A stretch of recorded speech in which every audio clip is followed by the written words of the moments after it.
Suicide Squad, let's finally talk about it. So Suicide Squad is the third installment of the new DC Extended Universe, and it follows this band of villains that's been wrangled up by Amanda Waller, this really bad woman. She is not one to be messed with, and they are bad guys who are going to fight evil. It's not good versus bad or good versus evil, it's bad versus evil. And although this was one of my most anticipated movies of 2016, I think it was number 2 or 3 on my list, this movie disappointed me. I'll tell you straight up. I didn't think it was terrible, but I thought it was quite mediocre. And my consensus is that most people can agree that this movie is not that good from a technical perspective at least. However, some people had a great time. It's a fun time for some people, and it just wasn't that fun of a time for others. Unfortunately, I'm one of the latter. So I'm going to start off with the negatives and break this down into why I didn't think this was a very good film from the get-go and why I didn't have that much fun with the movie, and then I'll end with some positives. First of all, this is one of 7 different cuts of the Suicide Squad movie, which tells me that there was not a consistent vision that WB and Ayer agreed on this entire time. It's just, what does the audience want? Let's get them what they want. We'll cut it any way we can. Hey, let's get the people that edited our trailers, which everybody liked,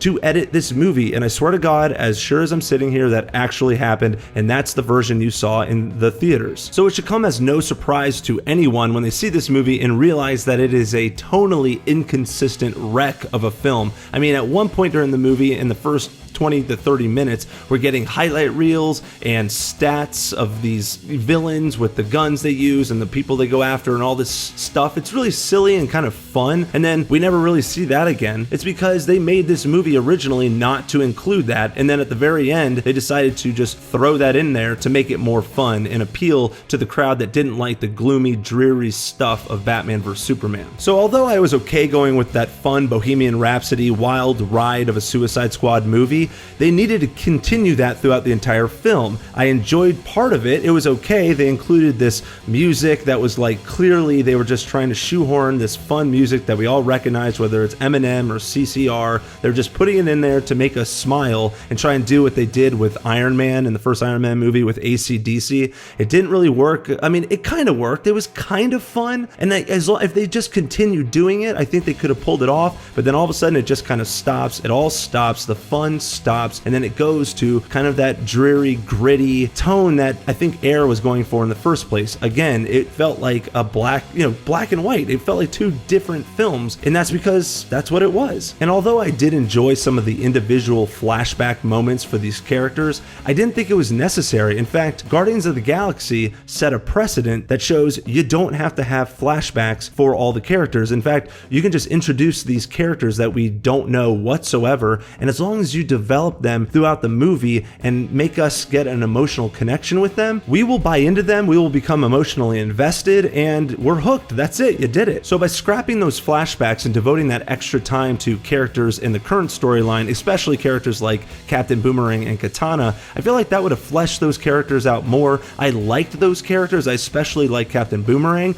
but I can honestly say that I'm not that excited to see them in a sequel because I just didn't get enough of them in this movie to get me excited. And poor Margot Robbie, she gave a great performance as Harley Quinn in my opinion. However, she got no help from people behind the camera, because those people who are filming the scenes with Harley Quinn giving those one-liners apparently have no idea what they're doing when it comes to comedic timing. Those scenes are supposed to be funny. Margot Robbie is delivering her lines well. The one-liner is supposed to be funny. It is funny on paper and she's giving a great performance. However, the line falls flat, and it's not her fault. It's the editing. It's the way they filmed it. So that's why I didn't care for this movie from a film perspective. Let's talk about why this movie wasn't very fun to me. First of all, this villain sucks. For the most part, I actually thought, and I'm just going to say who it is, you probably saw the movie by now, and frankly, it's not a big spoiler. It's Enchantress. And I actually like the way that Enchantress looked in that cave. She's all grimy and, you know, she looks like something out of that movie, The Witch. I really liked it. I thought she looked really cool and kind of creepy. And then they gave her the Cate Blanchett from Lord of the Rings treatment, where you can't take her seriously because she's completely CGI'd up. She looks like something out of a Pixar movie almost. It takes you out of the movie. That, on top of the fact that the villain ended up being a pretty flaccid and lame villain at the end of the day, really made for some uncompelling stuff. Yeah, but Chad, the action scenes were really fun. fun, right? Unfortunately, not really. You know, I'm sorry to say, but the action scenes in Suicide Squad are just subpar at best. You've got the Raid Redemption, the Raid 2, BVS, Civil War, John Wick. I mean, those action scenes in those movies are setting the standard for action movies today, and Suicide Squad's action scenes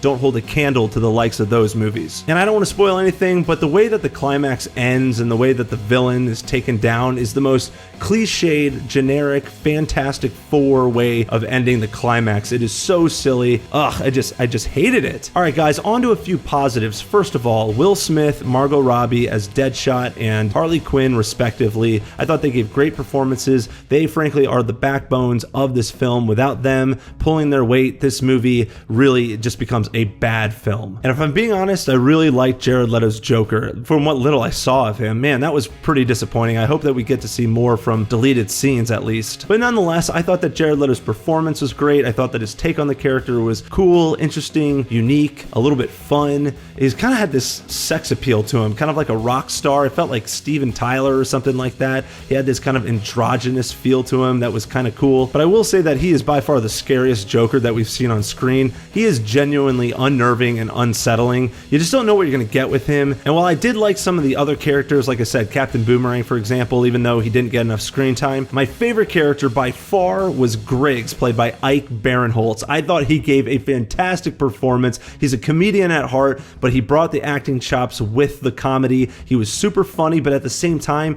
he was such a filthy, slimy rat that just fit this world so well. In fact, my favorite part of the whole movie, and I really, really loved this scene, is when Griggs is in the club and these gangsters come and grab him and put him in the kitchen, and he's not really scared of these gangsters. He's just, they're just giving him a hard time, and all of a sudden, some guy with really pale albino hands starts massaging his shoulders and groping his neck and roughing him around, and then when Griggs starts yelling, "Oh my God," that's when we realize how really terrifying and dangerous the Joker is, and I just adored that scene. I loved watching Griggs just soil himself. But that being said, I just didn't think that this movie was a very good film. In fact, I just didn't have enough fun with the movie. I had some fun, but it was few and far between. So I'm gonna just barely call this an airplane movie and give Suicide Squad a 2.1 out of 5. But that's just what I think. Take it or leave it. What do you guys think? Have you seen Suicide Squad yet? Let me know what you thought down in the comments section. Let's talk about it. And guys, thank you so much for watching. I really appreciate it. If you enjoyed this video, hit that thumbs up button